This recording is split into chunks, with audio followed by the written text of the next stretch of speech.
In the day's other news, a Taliban car bombing in Afghanistan killed 2 NATO soldiers and 10 civilians. 1 soldier was an American, the 4th to die in the last 2 weeks.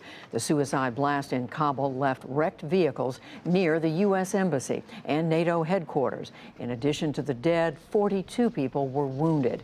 Hours later, a bombing in a neighboring province killed 4 people at an Afghan military base. In Britain, Prime Minister Boris Johnson is vowing to push again for early elections in the battle over Brexit. The House of Commons voted Wednesday against calling elections. It also voted against leaving the European Union on October 31st without a formal deal. Today, at a police recruiting event in North England, Johnson said an election is now essential. I hate banging on about Brexit. I don't want to go on about this anymore, and I don't want an election at all. I don't want an election at all, but frankly, I cannot see any other way. The only way to get this thing done, to get this thing moving, is to make that decision. Johnson's ruling Conservatives will try again on Monday to win approval of new elections. Meanwhile, the Prime Minister's brother, Joe Johnson, quit his position as a Conservative member of Parliament today. He said he was torn between family loyalty and the British national interest. President Trump's Middle East envoy, Jason Greenblatt, has announced he is leaving the administration.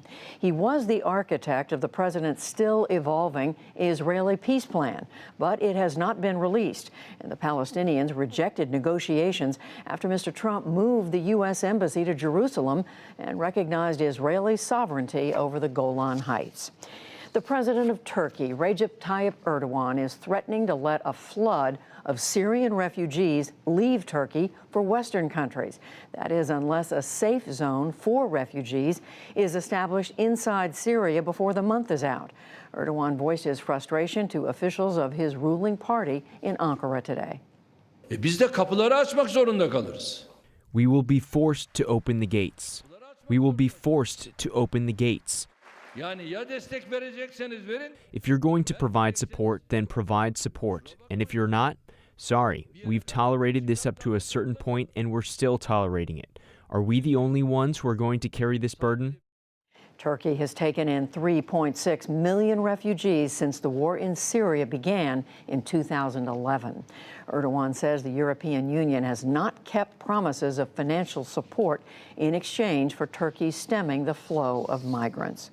Back in this country, a jury in Oakland, California, acquitted 1 of 2 men charged with involuntary manslaughter in a warehouse party fire in 2016.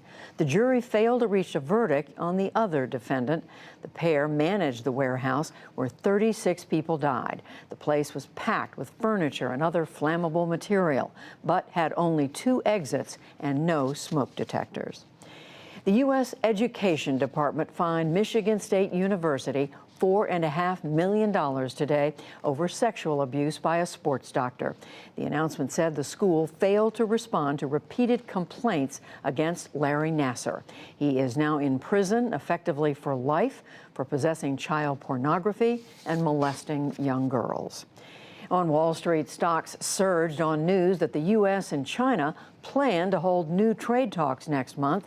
The Dow Jones Industrial Average gained 372 points to close at 26,728. The Nasdaq rose nearly 140 points, and the S&P 500 added 38. And basketball great Jerry West received the Presidential Medal of Freedom today.